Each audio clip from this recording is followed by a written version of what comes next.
Wendy McCarthy is a teacher, an author, an entrepreneur, a mentor, a change agent, a consultant, a company director, and campaigner for the rights of women and children.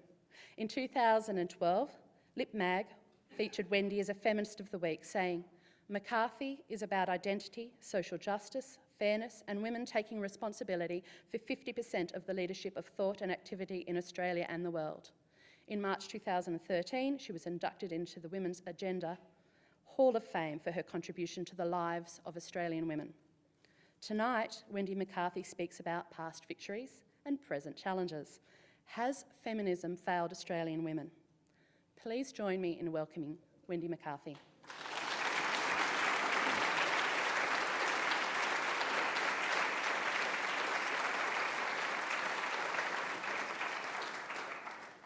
Well, thank you for that very warm welcome. Let me begin by greeting all the distinguished guests and thank you for coming. It's always scary when you say you'll do something, whether 5 or 50, but 500 I didn't expect to turn up. And once I did a lecture with Donald Horne and Jeffrey Bolton in Town Hall in Queensland, and 5 people actually did come. So I'm glad to have an audience. I do want to begin by acknowledging the Ngunnawal people and paying my respects to elders past and present. And I'd like to acknowledge both the organisers and the women who have presented the Pamela Denoon Lecture over 25 years. It's a singular achievement, and how proud she would be of that legacy. I realise I follow in big footsteps, and I'm honoured to be the 26th presenter, or am I the 25th? The 25th, right.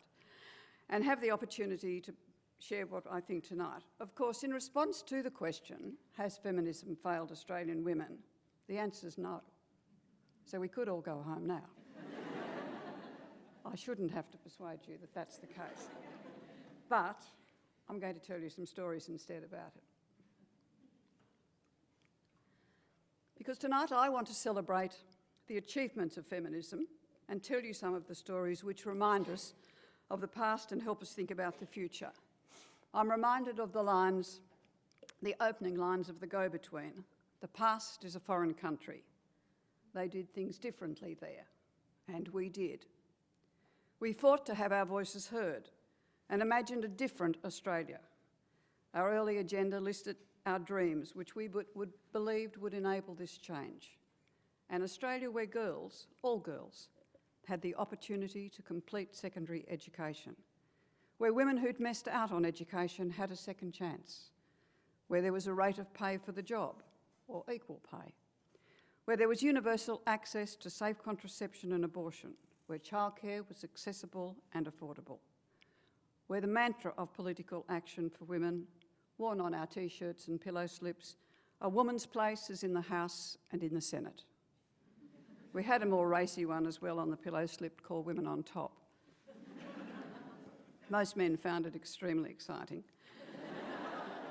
And where divorce laws which trapped women in abusive marriages would be changed. So who were we then? Well, Australia prior to feminism was a very different place. I grew up in that Australia in the 50s, when words like career and leadership were not part of a polite girl's vocabulary. A leader was a male hero, directing from the front, military style, the antithesis of a well-raised girl who learned to wait to be asked to dance and not to be bold or pushy. My mother's fear was that I would be bold and pushy. And risk-taking was something reserved and encouraged for boys. This remains a powerful cultural imprint for the women today. It's not that long ago. We're talking 45, 50 years, but it's still a powerful imprint. Teaching was considered a very suitable occupation before marriage, but to be a secondary school teacher, you had to get to university, and for most girls, the only way to attend university was by winning a secondary teacher's scholarship, which provided 4 years of education and a 5-year bond. The bond could be waived after 3 years with no penalty if you were a woman and you married. Male teachers could not waive their bond when they got married. I thought this was a fabulous advantage. However, What I now understand, it confirmed the cultural expectations that work, let alone the career, was not to be the norm for women. Marriage had a higher status as a full-time career than teaching. That's a strong cultural imprint. And of course, the age of first birth was 21. But I obediently did the right thing, married after 3 years, waived my bond, and like many young Australians, my husband and I left for England and spent the next 3 years working and travelling in Europe and America. And that experience changed me forever. Because I realised that the Australian model of a woman was not universal, but a cultural invention of our own. I met and observed, worked with women whose life trajectories and expectations were vastly different from my mother and her friends and my own peer group. And they seem to be having a lot more fun. In late 1967, newly pregnant, I presented myself to the New South Wales Department of Education as a teacher, 6 years experience, who wanted to be re-employed. Foolishly, I shared my exciting news with the clerk at the New South Wales Department of Education. I'm pregnant. The tone of the interview immediately changed, and he explained slowly, perhaps in recognition of my newly diminished capacity, 6 weeks pregnant, it was neither wise nor possible for me to make more than a casual career commitment, and he would only be able to offer me casual roles, and my overseas experience would not be recognised. After all, I was to be a mother. And because of my lost seniority and time out, I would be paid the same as a new graduate. We are talking about closed systems that did not enable movement. I left the interview after agreeing to be casual, feeling foolishly grateful for the job, and I wondered how a child-centred business could discriminate against motherhood but not fatherhood. It was my first serious confrontation with the intractable thinking and policy contradictions of the state. Yes, there was a commitment to the education of girls like myself from country high schools who demonstrated academic merit, and this was expressed through a scholarship. It recognised the need for skilled and dedicated teachers, but allowed women to return to their professions only as casuals, which meant, of course, they would never become principals. Meanwhile, I was having a baby, and I quickly discovered choices about birthing were limited. It seemed a long way from birthing experiences I'd observed in London, where women had the choice of a birth at home with midwives and support from a flying squad, and their families could be part of the experience. So I decided to find an obstetrician who'd support me and the way I wanted to birth, and fortunately I found one. We agreed, unusually at that time, that I was having the baby, not the obstetrician. The first one told me I just tell my girls to lie back and they'll wake up and there's a baby. I don't think so. I wanted to be an equal and active participant in the pregnancy, and together, he said, we'll stare down the hospital so my husband could be there. He suggested I join the Childbirth Education Association, where I would meet like-minded people. It was my first lobby group. A key objective was to ensure that husbands could be present at the births of their babies. Most hospitals refuse to allow this. How quaint it seems now. A birth in hospital is seen as aberrant without the whole bloody extended family involved. But it was through the Childbirth Education Association that I became part of abortion law reform. It's an easy transfer. Choice about birthing, choice about whether to birth or not. And I've met a cohort of women who were passionate about abortion as a woman's right. It placed my own abortion in a different light, as I'd never disclosed it, even with medical examinations. That came later. So it was my connection to the Abortion Law Reform Association that led me and others to Julia Freebury's place in 1972 to meet Beatrice Faust, who was the creator and founder of Women's Electoral Lobby, who wanted to establish a New South Wales branch. Who could have imagined where it would go? A kitchen, eastern suburbs of Sydney. Her proposition was to copy the New York Magazine questionnaire, follow the American example, and poll candidates standing for election in 1972. Sounded good. However, when it came to volunteers, of the 12 people there, only 3 of us timidly put up our hands: Caroline Graham, June Williams, as 30s as she was then, and myself. Fearful of being hierarchical, we called ourselves co-conveners and offered to organise the first public meeting to test the idea and see if we could organise enough volunteers to do the questionnaire, and that meant interviewing every candidate for the federal election in 1972. We did. The first survey produced answers that still resonate. There were predictable responses which indicated a shocking lack of understanding of women's lives and limited awareness of their aspirations to be responsible citizens and leaders. My favourite response to our poll remains that of the Minister for Bennelong. Can't blame John Howard, it was before him, Sir John Kramer, who in answer to the question, "What is a woman's most valuable attribute?" responded, "A woman's most prized possession is her virginity." It remains a call of action for those of us who have no residual value. Long gone. So let's have a little think about, well, the rise of the women's electoral lobby forced political parties to add women's affairs to the political agenda. And this resulted in a decade of consciousness raising and a political climate of change being exciting and possible. Well created a methodology for change, and the energies and skills of hundreds of women were channelled into that, probably thousands. I know by the early 70s we had over 5,000 members, which made us bigger than the Country Party as it was then. The methodology was based on research, public pressure, media relationships, telephone trees. It was a pre-internet world, of course. High-level, well-crafted submissions and applications to pretty well everything. Demonstrations and marches. Well was the get-up of its time. We lived and breathed it, and we were on a roll. I recall one of my heroines one Sunday night, Edna Ryan, calling me to suggest I applied for a job in the Ports Authority. I demurred in that girl way, don't know anything about it, can't do it, someone else would be better. I hope no one here does that anymore. She cut in, "You will do it, as we cannot have them saying no women applied." Watching Q&A on Monday night, I heard that magic line again in response to the lack of women in the current cabinet. "Women do not put themselves forward." The more things change, the more they stay the same, except it's not true.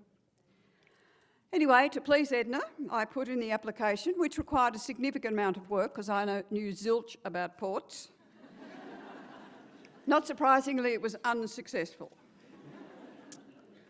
But the real lesson, and importantly, I was reminded it was actually not about me. It was about us working together and agreeing to do things like that, even if it seemed humiliating. Even the thought of someone you know reading it would have been humiliating. But we were seeing change happening. The Whitlam, Fraser and Hawke governments all contributed, albeit through a different political lens. The achievements were breathtaking. Oral contraceptives no longer attracted the luxury cosmetics tax. Family planning clinics and services were established and primarily managed by community-based groups of women through the Family Planning Association. Sex became sexuality and a more respectable part of our social discourse. Teenage pregnancies were reduced, termination of pregnancy was placed on the medical benefit schedule, if not off the Crimes Act of most states, and police forces, for the most part, stopped harassing patients at termination clinics. We won equal pay again and thought that was the end of the matter. But it's the advance of educational opportunity which is the crowning achievement of early feminists. Women and girls have fallen in love with education, and their successful statistics bounce off the pages of schools, honour boards, universities and TAFE colleges. The Fraser government set up a working party on women which led to the creation of the National Women's Advisory Council, which I was appointed to. It was a hard-grouping working group, well-researched, and sent a large delegation to the mid-decade conference in Copenhagen. The Hawke government introduced anti-discrimination legislation, created the Affirmative Action Agency, remember that? And led the way to the appointment of women on boards by appointing a significant number of women to government and statutory boards. And no, we did not ruin them. Life went on. I have to say to you, though, that when we looked at the pay rates for the National Women's Advisory Council, it was the same as the pig board, and right down the bottom of the Remuneration Tribunal Act. But I would argue that the ABC, to which I was appointed as Deputy Chair, probably led the way in transforming public authorities. You'll be surprised to know, many of you, that in 1983 no woman had read the news on the ABC. Margaret Throsby had filled in once. When I queried this as a new Deputy Chair, 42, thinking I knew everything, probably good that I didn't know what I didn't know, I was advised by the Director of Radio and Television, who felt the need to combine to tell me this, that it was perfectly clear that women's voices were simply not authoritative. That changed. I reminded them that there were 3 women on the board, Jan Marsh, Veronica Brady and I, and we all felt very authoritative, and that would change. By the end of the 80s, many people thought we'd achieved all that was needed for women to be leading responsible citizens. It seemed that grassroots activism had worked and the future looked good. Governments were doing their jobs by supporting excellent female bureaucrats, and some businesses like SO were taking the matter seriously. Unconscious bias was a hot topic. Yes, truly. It wasn't invented last week by the Business Council, you'll be pleased to know. So what's it like today? Well, of course the balance sheet is positive in terms of the change agenda of the women's movement. But it's the cultural change that maintains it has not happened. Women are still falling short of their aspirations. Forgive me for being fatigued by well-known men and women discovering the issue of gender and unconscious bias. I don't want to become a grumpy old woman, but I'm having some challenging moments recently. We've celebrated our first woman Prime Minister, Foreign Minister, Governor-General, governors, premiers and heads of key interest groups. But is that it? No.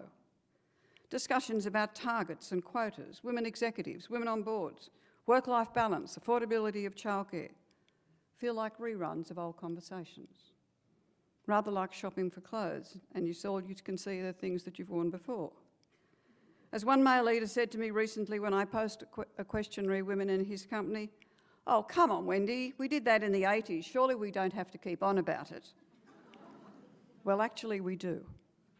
Or the victories and achievements will not be sustainable and will slip away. Persistence matters. Just watch the far right. Change for women has not occurred in the way those of us who campaigned so hard imagined it would. The early assumptions that the glittering prizes would be ours if we followed conventional male pathways have not proved correct. Leadership cultures have been slow to respond to the aspirations and styles of female leadership, or even to giving it a try. And women are still struggling with leadership issues and career paths. There are still few role models to choose from. Systemic barriers have been removed, but the cultural barriers remain. The daughters of the revolution have inherited new dilemmas, and many see themselves, as we did, in a documentary without a script. I ponder this as I see smart, savvy young women opting for the mummy track, despite maternity leave, and unable to comprehend and use those fine minds to understand the reality and consequences of women's increased longevity. I wonder why they opt for full-time wifedom when the odds for enduring marriages are not good, especially in unequal relationships with one income. I'm surprised at the new decision to change your name and take the name of the man you've married in your 30s after you've established your own brand. Hannah Rosen's book, The End of Men, don't get excited, and The Rise of Women, offers some insights. Rosen's research on the US and the moderately educated middle class, meaning high school graduates, finds the rise of women is associated with the slow erosion of marriage and a growing cynicism about love.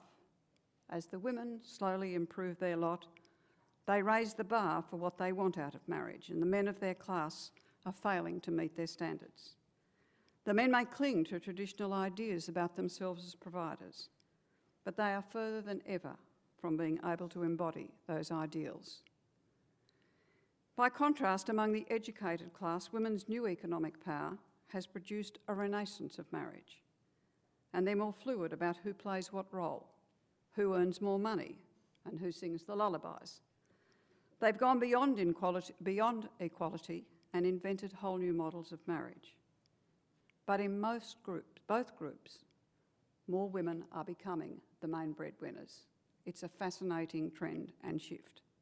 The old architecture of manliness has gone, but without an obvious replacement.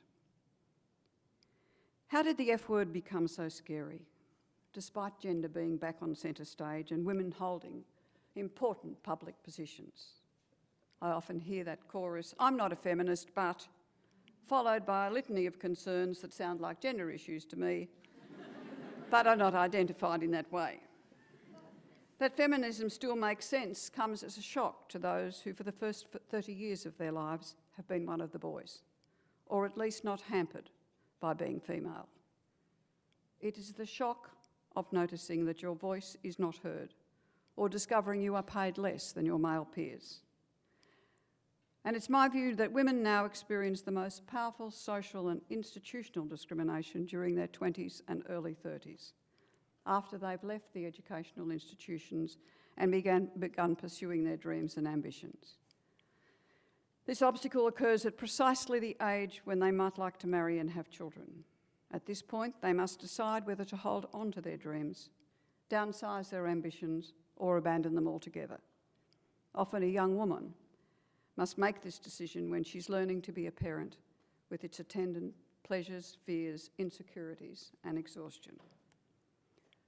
My own experience is that we do not identify our ambitions often until later in our professional lives. When children have been raised, sexual identity has settled, and the capacity to manage relationships and to do the things described as feminine are no longer in doubt. It's often then that the mastery and resilience required for mature leadership is within our reach.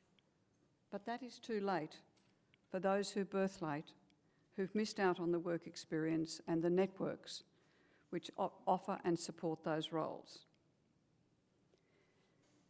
Glass ceilings have been shattered. Yes, Tony. Sticky floors have been smoothed. Yes, Bill. Male champions have emerged, but those annoying statistics tell us there is a long road ahead for women of Australia to hold up half the sky. A contemporary well agenda might ask how it happened. After all this, there's one woman in cabinet. Domestic violence and rape are accepted as almost intractable in some communities. Despite our court victories on equal pay, a gap remains in the order of 17%. Pregnancy discrimination is prevalent, affecting more than 1 in 5 women. Women hold 17.6% of board positions in the ASX 200 and only 7 are CEOs. The workforce participation of women at 65% puts us at a low level internationally and reduces our national productivity. Affordable and accessible childcare still elude us. And current proposals to change this focus on the needs of some women, not all, and certainly not all children. I think childcare is a child-centred business. Measuring our progress is seen as an impost on corporations and of little value in a world that otherwise insists that what gets measured gets done. And that inane argument around quotas and targets, which tries to look like something else, far easier to simplify it, settle for 50-50 for everything, and stop being grateful, everyone, for those tiny incremental numbers going from 17% to 17.6. This all could be done overnight. I want to talk now a bit about voice. Thinking about the future and the little bit of time I have left, I want to suggest how we might reframe some of these issues in order to retain our hard-won victories. I think one of Well's great achievements was enabling women's voices to be heard, actively heard. That means that they were listened to. And here are some thoughts on the power of voice discussed recently by Mary Beard, Professor of Classics at Cambridge, in her lecture, The Public Voice of Women. You can find it on the London Review of Books. It is a glorious lecture, but I'll just give you a few of her words. She spoke of the tradition of gendered speaking.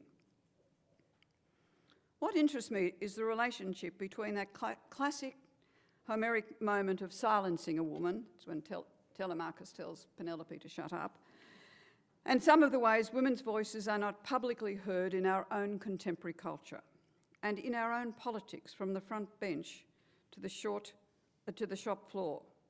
It's a well-known deafness that's nicely parodied in the old Punch cartoon. That's an excellent suggestion, Miss Triggs. Perhaps one of the men here would like to make it.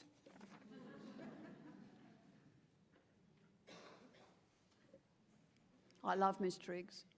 She's been part of my working life for years. I was so delighted to see her get star billing in this discussion.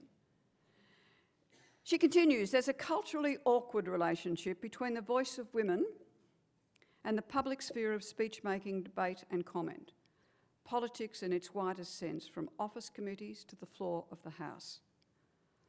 I'm hoping that the long view will help us get beyond the simple diagnosis of misogyny that we tend a bit lazily to fall back on. To be sure, misogyny is one way of describing what's going on, but if we want to understand and do something about it, the fact that women, even when they are not silenced, still have to pay a very high price for being heard, we have to recognise that it's a bit more complicated and there's a long backstory. For these attitudes, assumptions and prejudice are hardwired into us, not into our brains.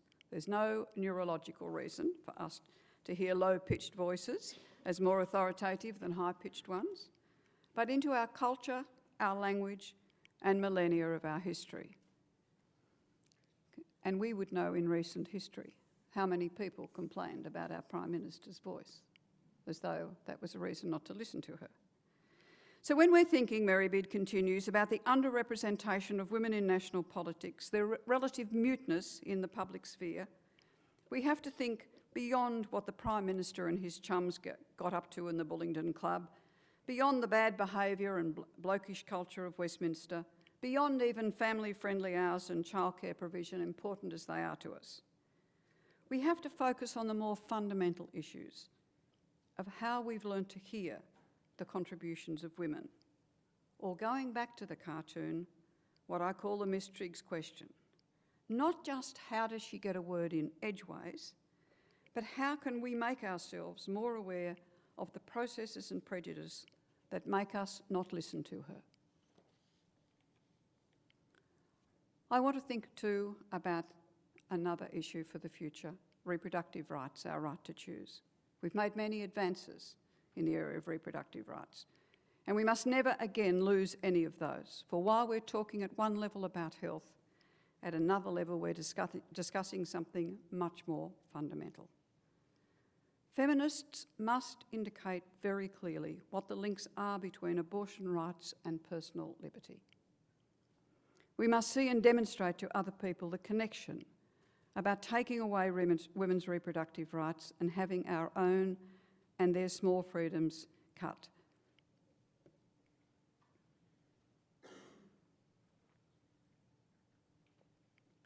We've had only a small time with these rights. Only a small time when we haven't had to help friends, mothers, aunts with the results of backyard abortions, or see women die from septic abortions. It would be a terrible thing if we were to go back to that, if our own daughters had to face those sorts of dilemmas. If, as feminists, we retreat from a focused defence of abortion rights, we will lose one of the most dramatic and popularly supported victories that we have ever had in this country. It really is up to us. If we define ourselves as an embattled minority, we may become one. We are the majority, and we must continue to articulate these sentiments and arguments coherently. If you think I always talk about these matters, you are right. And every few years I read The Handmaid's Tale, which was published in Canada in 1985 to baffled and sometimes anxious reviews, but has not been out of print since.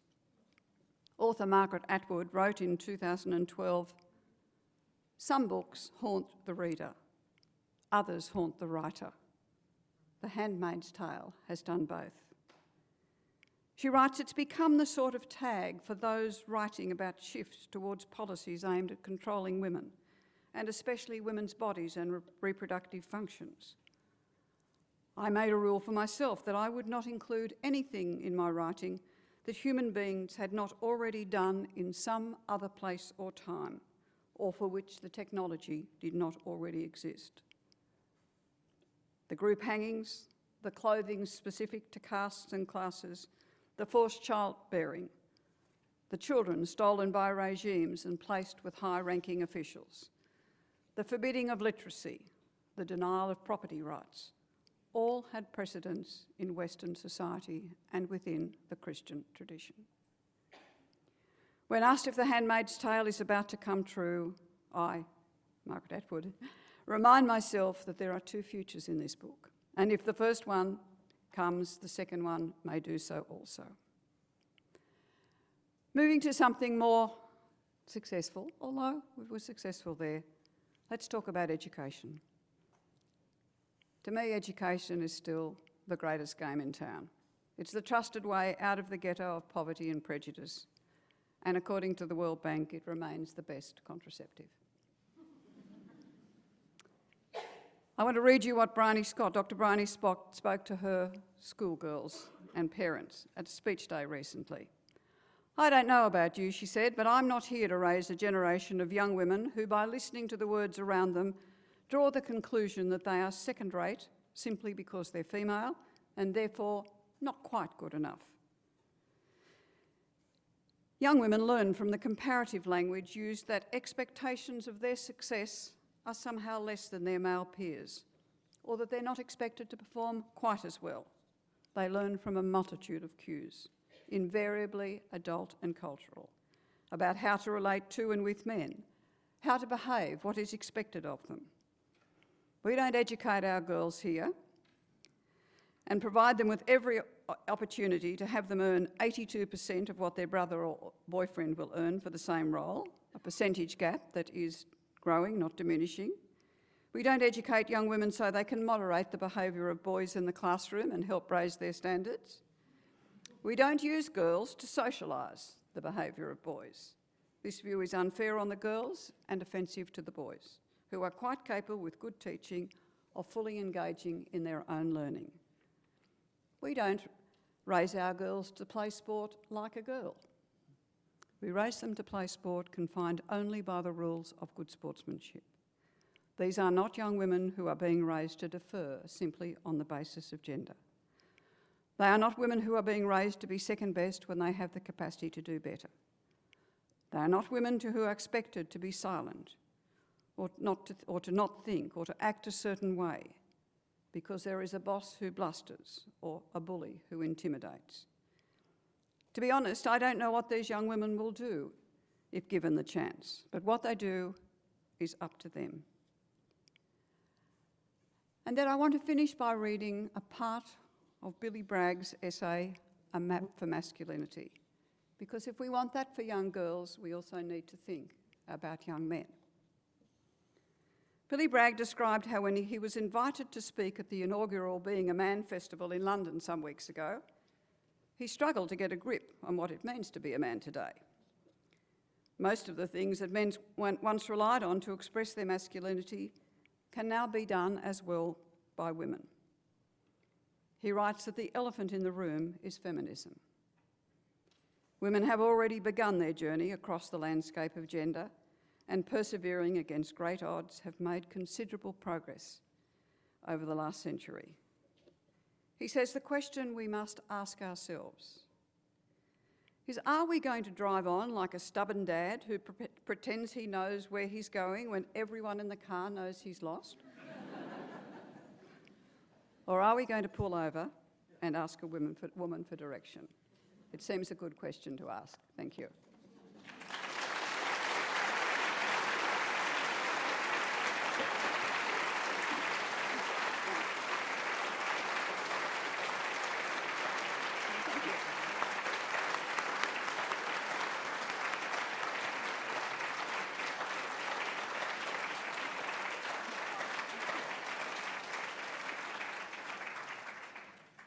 Thank you very much for that. What we're going to do now is we're going to allow some questions from our audience. So we're going to grab a couple of microphones here and we'll race them up and down just for a few minutes for some questions, and then we'll go outside into the foyer where you might be lucky to have a chance to talk to Wendy. Do we have any audience questions? Or has Wendy given you all the answers? And up there.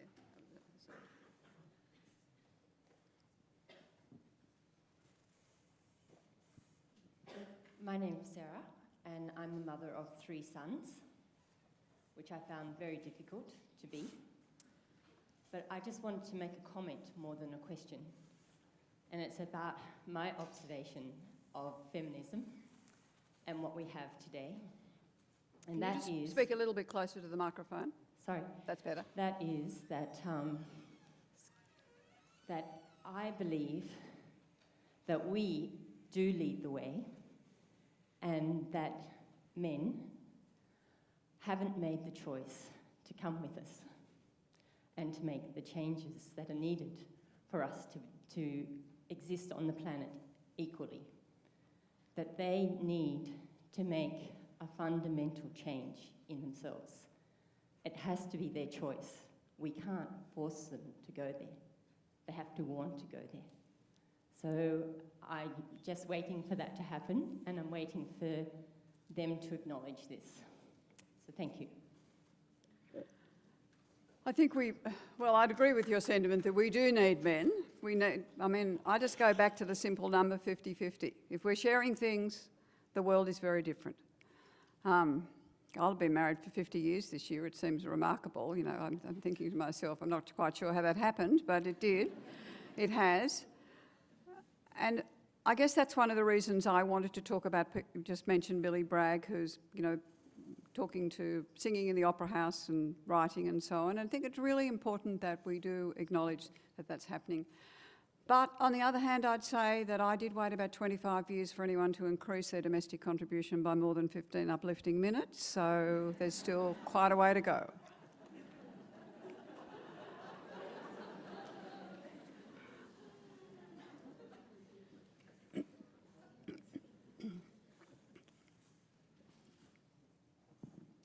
Wendy, thank you very, very much. I remember the slogan, "Women who want to be like men lack ambition." Now, I think you've raised some excellent questions that are half-formed in my mind. We are in a society in Australia that we are being told is becoming increasingly unequal between the haves and the have-nots. And that means inequalities between groups of women, as well as between groups of men and between men and women. And you haven't really given us many pointers about where you might like us to go as we seek for a different kind of society. And many people here will know Jean Blackburn. And I remember Jean always challenging this. It's not a better society if the same number of women and men are making nuclear bombs. So what should be the slogan for the future for women who have ambition? Well, my own sort of life-working slogan, which I think was in part of me, but when I got to state it, was keep your head and your heart connected. And if you can do that, it helps clarify a lot of things about what you stand for and how much you'll stand for. professionally, personally. I think it's a useful way to sort of trust your instinct, to learn to trust your gut instinct. Every time I do something just entirely on the basis that it seems rational and sensible, and I'm feeling a bit uneasy in my heart, it's been the wrong thing to do. And I think for most of us, and if we were working through an ethical framework and asking what is the right thing to do, that's one of the places that we end up. And I think one of your references was, you know, the differences within women now. I think they've always been there, but I think that there's a greater divide around individual wealth for women than we've ever seen in my lifetime. I mean, well, no women I knew had money. Now we've got, you know, extremely wealthy women and extremely poor women, and then the rest of us somewhere in the middle, you know, on the edges of those. And I think that that's where government always assisted to smooth out some of those differences. My most fearful thing is that gap gets larger, and that becomes really even more important a reason to think about the impact of what you do in your professional life on the lives of other women, as well as your immediate family, who normally you would take that into consideration. I kind of try to do that, not always successfully, but it stays with me as part of how I make a decision.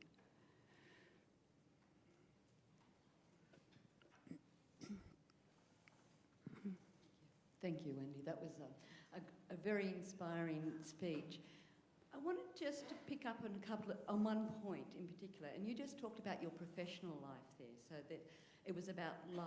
And I think sometimes terminology can determine how people think about life generally. And I guess I have a bit of a concern about people talk about work-life balance. When I think we're talking about life balance for everybody, and work, our professional side of life, is part of that life balance.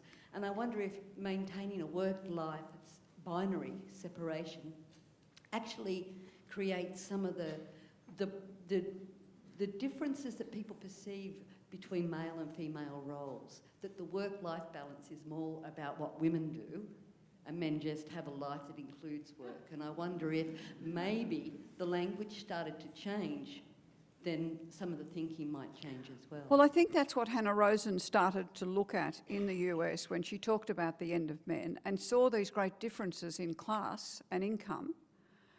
And, you know, the sort of typical thing that happened in an American city, and of course it's going to happen here, where places have closed down, particularly around the automotive industry, that the men lost their jobs.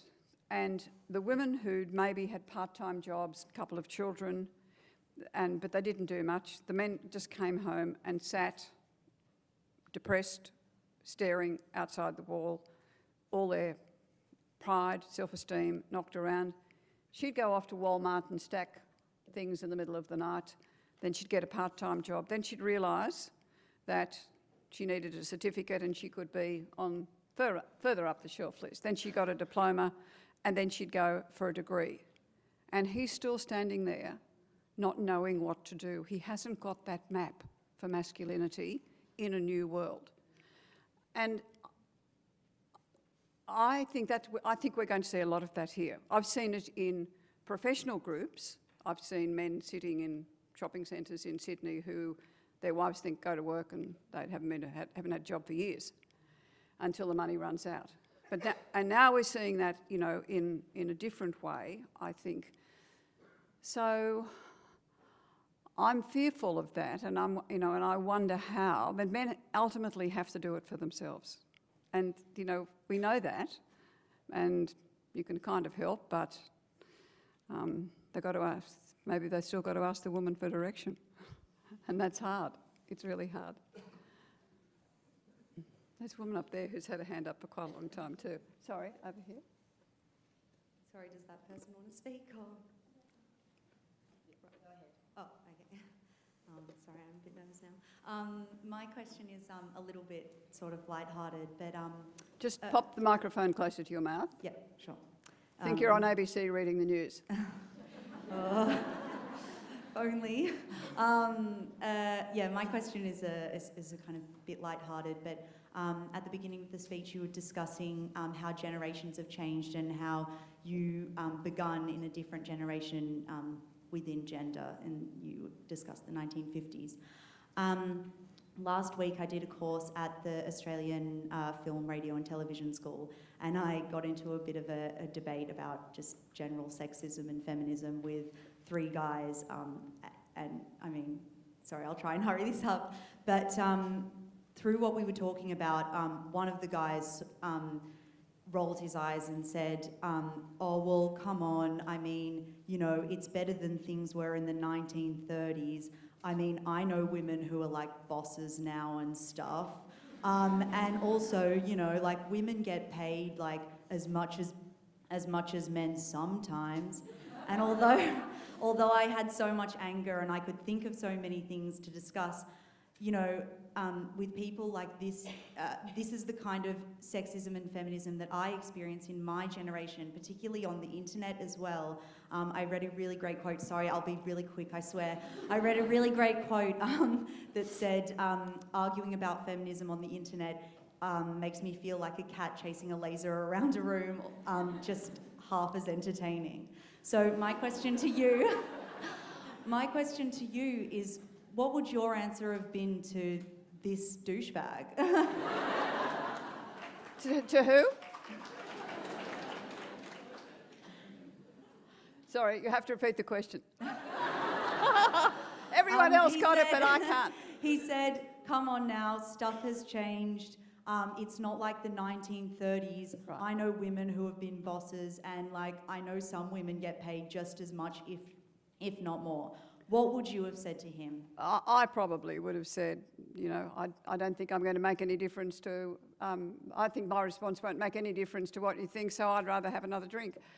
And then I'd go and get your friends, and I'd go down to the pub or a cafe or somewhere, and I'd sit around, and I'd rehearse that scene and practice until you've got some fabulous lines. And bring them out all the time. It's one thing. For some years I wrote the Cleo sex advice column, which my children think is my finest achievement, I'd have to say. But anyway, one of the things I used to do was just help give young people lines about, no, I don't want to have sex now. I don't want to do this now. I don't want to do things that I don't want to do.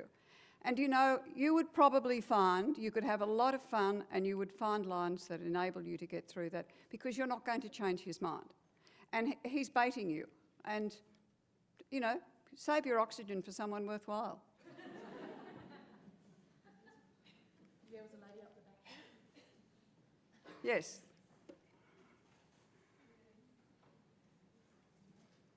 No, other side first. She has been having her hand up for a long time. Thank you very much for your speech. It was wonderful. My question is about, I'm a young law student here at the ANU, and I'm finding that increasingly as I'm moving into the decisions of where I want to work and what kind of environment I want to be in, that there's a lot of emphasis, even if it's under the surface, of me kind of hiding that I'm a woman, or I have to have more traditional masculine traits. And so anytime that I'm in a job interview or something like that, and it's a group session, the boys in the interview will be getting straight in there, and I have to be equally as abrasive, or, you know, I have to, use these more traditionally masculine role. But I'm not like that. That's not who I am as a person. And so I was just wondering if you could give some advice to young women like me who don't want to have that kind of personality dominate who I am in the workforce, and potentially want to be in a more corporate environment where that's seen as the norm, and that's the most positive attribute that I could have. Well, I think it comes back to the old slogan about, if you want to be a man, you haven't got enough ambition. But the truth is, I think that it's really about my point about we never imagined what we would achieve. Therefore, we never actually thought about that position.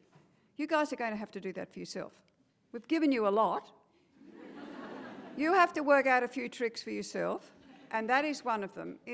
One of the things that I did in a very deliberate way was set up a mentoring practice, which I ran for 15 years, and it was focused on young men and women, but mostly women. The companies took it up, who had a one-to-one mentor placed by me, or my daughter who worked with me and who now runs and owns the business. I work for her, as I should, she says. And what we did was we found that way to have those rehearsals with an independent person who wasn't in charge of your pay pack or your promotion, to get some strategies and tactics about how you do it. It's not about you. As soon as you realise it's not just about you, it's about a whole group of people, you will find, and it's written in all the best, change management structures, there's those against, those opposed, this big group in the middle. You'll start to take away the middle group when you give them some lines and you think about it. And we don't know what women's leadership really could be like. Will it be any different from men? We haven't had enough practice. We haven't got enough results and we haven't got enough role models.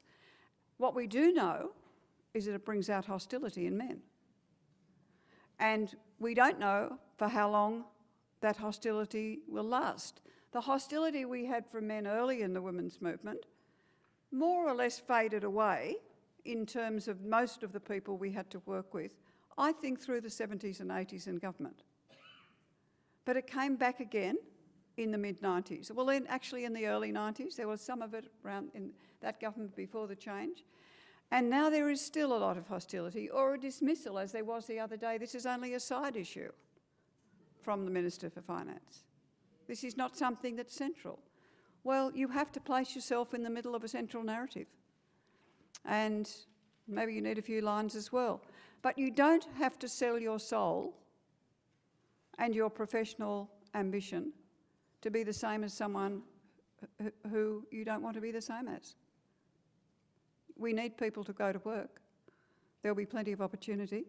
And most people, you're a lucky person anyway if you can find a job and work in a place that's congenial and wonderful for you. But that's where we all want to be. And work is very important. So you just have to keep going until you find someone. I'm sure you will.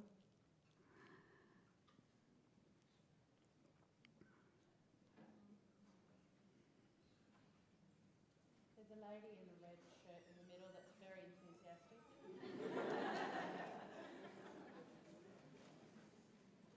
And then if this will be our second last question. Hi, hello. That's better, right in there. So, I want to specify that I'm an Asian, because I feel like in my peer group who are Asians as well, they're not that concerned about her own status as a female. So how would you advocate feminism to non-white culture? Because I feel like feminism is pretty much a white ideology. Like a lot of my white friends, female friends, are so concerned about her own welfare. But in compared to my friends who are not white people, they're not concerned at all. So have you had any experience in advocating feminism, or at least raising the awareness of female welfare to non-white people? Yep, I have. I've worked a lot with Indigenous people, and I've worked a lot with people from Asia and various African countries. But let's talk about Asia first. 6 weeks ago, I launched a network called Dawn, which is the brainchild of a Vietnamese woman called Dai Le, who used to be a documentary maker for ABC. And she ran for politics for the Liberal Party in the seat of Cabramatta some years ago, and she's someone whom I've mentored and been kind of extra auntie to for about 20 years. And she set up an Asian Women's Network. And it's based in the western suburbs, and it meets in Parliament House. I love the strategy. A group of Asian women come and sit down in the middle of Parliament House, and the white bread of the rest of us look around and they go, oh. And they talk about, what was interesting at the launch too, I would say, that probably 40% of the people who came and supported the launch were their men. Husbands, brothers, friends, whatever. she is very, very ambitious for this group because she believes, as you do, that feminism does matter to these women, to the young women. They're mostly young women. I mean, young, well, everyone's young to me, but pretty young. And they are now meeting regularly. You can look them up on, they've got a website, DAWN, and you can get in touch with Di because she's planning, she's fantastic. She'll probably be in Parliament after the next state election. And she will, she's really on a roll, and she's determined to make this a national organisation. And she sees issues. One of her big issues at the moment, and it's a big issue that I wanted to raise but I didn't tonight, was about ageing. And she's very concerned about people like her mother, who are my age, ageing in loneliness and despair, despite having 3 clever daughters and a clever son and whatever, in suburbs in Sydney and kind of in cultural silos. And all of them are wanting to do, and also that they become prey to gambling cartels, and they go to casinos all the time. So that's one of the things. But it is really about status and support and helping women ensure that they know what their rights are. And I mean, these are well-educated women as well as women who are running businesses. My experience in China and Hong Kong and Japan, where I worked for a couple of years, would be that in terms of solid achievement, in terms of business and leadership, or business leadership, most of the Asian women are far ahead of Australian women. But not many people here actually realise that. But you pick up a Forbes magazine or something and you'll see 2/3 of the women in leaders of the world in big corporations are Chinese.